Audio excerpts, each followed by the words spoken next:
নমস্কার বন্ধুরা, মশলা টুডে চ্যানেলে আপনাদের সবাইকে স্বাগত। আজ চলে এসেছি সম্পূর্ণ নিরামিষ একটি রেসিপি নিয়ে। যে কোনো নিরামিষ দিনে আপনারা এই রান্নাটি বাড়িতে চটপট বানিয়ে ফেলতে পারেন। চলুন তাহলে দেখে নেওয়া যাক আমার আজকের রেসিপি আলু পটলের ডালনা। প্রথমেই আমি পটলগুলোর ওপরের দিকটা আর নিচের দিকটা এভাবে কেটে নিচ্ছি। এবার একটি পিলারের সাহায্যে পটলের খোসাগুলো এভাবে ছাড়িয়ে নিচ্ছি। সম্পূর্ণ খোসা আমি ছাড়াবো না, একটু একটু করে খোসা ছাড়িয়ে নিচ্ছি। পুরো খোসা ছাড়ালে পটলগুলো একদমই নরম হয়ে যায়, তাই এখানে একটু একটু করে আমি খোসা বাদ রেখে দিচ্ছি। সমস্ত পটলগুলোর এভাবে আমি খোসা ছাড়িয়ে নেব। আমি এখানে 500 গ্রাম পটল নিয়ে নিয়েছি। এবার পটলগুলোকে আমি মাঝখান থেকে এভাবে কেটে নিচ্ছি ডায়াগোনালি। সমস্ত পটলগুলোকে এভাবে মাঝখান থেকে অর্ধেক অর্ধেক করে আমি কেটে নিয়েছি। সব পটলগুলো আমার কাটা হয়ে গেছে। এবার আমি খুব ভালো করে জলে ধুয়ে পটলগুলো আলাদা করে রেখে দিলাম। কড়াইতে 3 টেবিল স্পুন তেল নিয়ে নিলাম। রান্নাটা আমি সর্ষের তেলেই করব। যেহেতু আমি এখানে 500 গ্রাম পটল নিয়েছি, তার জন্য 3 টেবিল স্পুন তেলই যথেষ্ট। এবার পটলগুলোকে আমি খুব ভালোভাবে ভেজে নেব। মিডিয়াম টু হাই ফ্লেমে আমি এখানে পটলগুলো ভেজে নিচ্ছি। সামান্য পরিমাণ একটু নুন দিয়ে দিলাম, এতে খুব ভালোভাবে পটলগুলো ভাজা হয়ে যাবে। নুন দিয়ে ভালো করে নেড়ে চেড়ে এর মধ্যে আমি দিয়ে দিচ্ছি হাফ টিস্পুন হলুদের গুঁড়ো। গরমকালের একটি ম্যান্ডেটরি সবজি হলো পটল। প্রায় সকলের বাড়িতেই পটলের বিভিন্ন রকম পদ এই সময় রান্না হয়ে থাকে। পটলগুলো আমার খুব ভালো করে ভাজা হয়ে গেছে। এবার আমি এর মধ্যে দিয়ে দিলাম ডুমো ডুমো করে কেটে রাখা আলুর টুকরো। আলুর পরিমাণ আপনারা অবশ্যই আপনাদের প্রয়োজন অনুযায়ী কম বেশি করতে পারেন। পটলগুলোর সাথে আমি আলুগুলো ভালোভাবে ভেজে নিচ্ছি। আলাদা করে আমি নুন বা হলুদ আলুতে ব্যবহার করিনি। এবার একটা মশলা আমি বানিয়ে নিচ্ছি। তার জন্য নিলাম 1.5 ইঞ্চি পরিমাণে আদার টুকরো, একটা কাঁচা লঙ্কা, মিডিয়াম সাইজের একটা গোটা টমেটো আর সাদা জিরে। সব কিছু দিয়ে আমি মিক্সিতে একটা পেস্ট বানিয়ে নিয়েছি। এই পেস্টটা দিয়েই আমরা আজকে আলু পটলের ডালনা রান্না করব। দেখুন, ওদিকে আমাদের আলু পটল একেবারে ভাজা হয়ে গেছে। এবার আমি আলু পটলগুলো একটা পাত্রে তুলে আলাদা করে রেখে দিচ্ছি। এবার ওই তেলেই আমি এখানে দিয়ে দিলাম হাফ টিস্পুন সাদা জিরে, একটা তেজপাতা ফাটিয়ে নিয়েছি আর একটা শুকনো লঙ্কা। ফোড়ন ভাজা হয়ে গেলেই এর মধ্যে আমি দিয়ে দেব মিক্সিতে বানিয়ে রাখা এই পেস্ট। খুব বেশি আদা ব্যবহার করবেন না। রান্নায় আদার ব্যবহার বেশি হলে রান্নার স্বাদ কিন্তু তেতো হয়ে যায়। মশলাটা আমি খুব ভালোভাবে কষিয়ে নিচ্ছি। গ্যাসের ফ্লেম অবশ্যই এই সময় হাইতে রেখে আমি মশলাটা ভালো করে কষিয়ে নেব। মিনিট 4-5 টাইম নিয়ে মশলাটা ভালোভাবে কষিয়ে নিতে হবে। এবার এর মধ্যে আমি দিয়ে দিলাম 1 টিস্পুন জিরে গুঁড়ো আর 1 টিস্পুন ধনে গুঁড়ো, আর দিয়ে দিচ্ছি 1 টিস্পুন হলুদের গুঁড়ো। ধনে গুঁড়ো, জিরে গুঁড়ো, হলুদের গুঁড়ো সব কিছু দিয়ে খুব ভালোভাবে আমি মশলাটাকে কষিয়ে নিচ্ছি। মশলা থেকে যতক্ষণ কাঁচা গন্ধ বেরোবে ততক্ষণ মশলা খুব ভালোভাবে কষিয়ে নিতে হবে। এবার মশলার পাত্রটা ধুয়ে মশলা ধোয়া জলটাও আমি এর মধ্যে অ্যাড করে দেবো।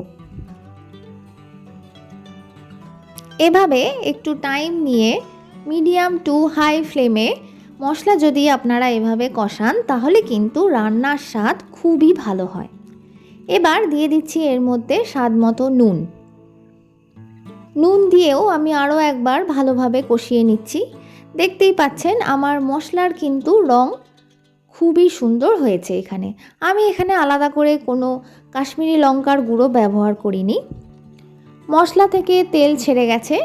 এবার এর মধ্যে আমি দিয়ে দিচ্ছি ভেজে রাখা আলু পটল। ভেজে রাখা আলু পটলগুলো দিয়েও আরও 5 থেকে 6 মিনিট আমি ভালোভাবে কষিয়ে নেব। এইভাবে কষাতে গিয়ে আপনাদের যদি কড়ার সাথে পটল লেগে যাচ্ছে মনে হয়, তাহলে কিছুটা জলের ছিটে আপনারা এর মধ্যে দিয়ে দিতে পারেন। দেখুন, আমার এখানে আলু পটল মোটামুটিভাবে কষানো হয়ে গেছে। এবার আমি এর মধ্যে সামান্য পরিমাণে একটু জল দিয়ে আরও 5 থেকে 6 মিনিট আমি ভালোভাবে রান্না করব। Vitamin C, vitamin A, copper, potassium এবং ডায়েটারি ফাইবার সমৃদ্ধ একটি কম ক্যালোরিযুক্ত সবজি হলো পটল। ভিটামিন সি এবং ভিটামিন এ আমাদের ইমিউনিটি বুস্ট করতে সাহায্য করে, আর ডায়েটারি ফাইবার আমাদের হজম ক্ষমতা ইমপ্রুভ করে। তাই পটল খুবই উপাদেয় একটি সবজি। দেখুন, জলটা আমাদের এখানে একদম শুকিয়ে এসেছে। খুব ভালোভাবে কষিয়ে নিয়েছি আমরা আলু পটলের তরকারি। এবার ভালোভাবে মিশিয়ে নিচ্ছি। মেশানো হয়ে গেলে এর মধ্যে আমি 1.5 কাপ পরিমাণে গরম জল অ্যাড করে দিলাম। রান্নাতে গরম জল ব্যবহার করলে রান্নার স্বাদ কিন্তু খুবই ভালো হয়। আপনারাও চেষ্টা করবেন রান্নাতে গরম জল ব্যবহার করার। দিয়ে দিচ্ছি এর মধ্যে 2টো কাঁচা লঙ্কা।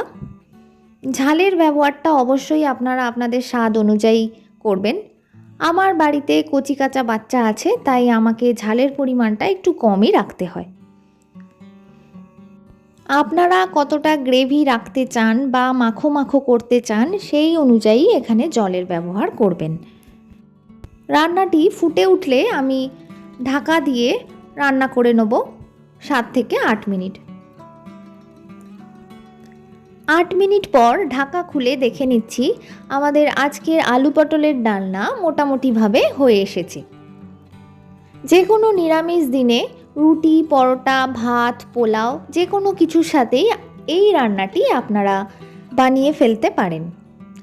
অনেকেই নিরামিষ তরকারিতে হিঙের ব্যবহার করেন, তাই আপনিও যদি হিং খেতে পছন্দ করেন তাহলে অবশ্যই রান্নাটিতে হিং ব্যবহার করতে পারেন। আলুগুলো আমাদের খুব ভালো মতন সেদ্ধ হয়ে গেছে। এবার সামান্য পরিমাণ আমি একটু চিনি দিয়ে দিলাম। চিনি দিলে রান্নার স্বাদটা আরও ভালো হয়। এবার আমি এর মধ্যে দিয়ে দিচ্ছি 1 টিস্পুন গরম মশলার গুঁড়ো। ভালোভাবে মিশিয়ে নিয়ে এর মধ্যে আমি দিয়ে দেবো 1 টেবিল স্পুন ঘি। নিরামিষ রান্নাতে ঘি আর গরম মশলা দিলে রান্নার স্বাদ কিন্তু খুবই ভালো হয়। আজকের আমাদের আলু পটলের ডালনা একেবারে তৈরি। তাহলে দেখতেই পেলেন খুব সাধারণ কিছু মশলা দিয়ে তৈরি আজকের এই আলু পটলের ডালনা আপনাদের কিন্তু অনুষ্ঠান বাড়ির আলু পটলের তরকারির কথা মনে করিয়ে দেবে। গ্যাসের ফ্লেম অফ করে দিয়ে চলুন তাহলে আজকের রান্নাটি সার্ভ করে নিই। আজকের রেসিপি আলু পটলের ডালনা আপনাদের কেমন লাগলো অবশ্যই আমাকে কমেন্টের মাধ্যমে জানাবেন। পাশে থাকা বেল আইকনটি প্রেস করে দেবেন। চ্যানেলে নতুন বন্ধু হয়ে থাকলে চ্যানেলটি সাবস্ক্রাইব করার অনুরোধ রইল। খুব ভালো থাকবেন, সুস্থ থাকবেন। ধন্যবাদ।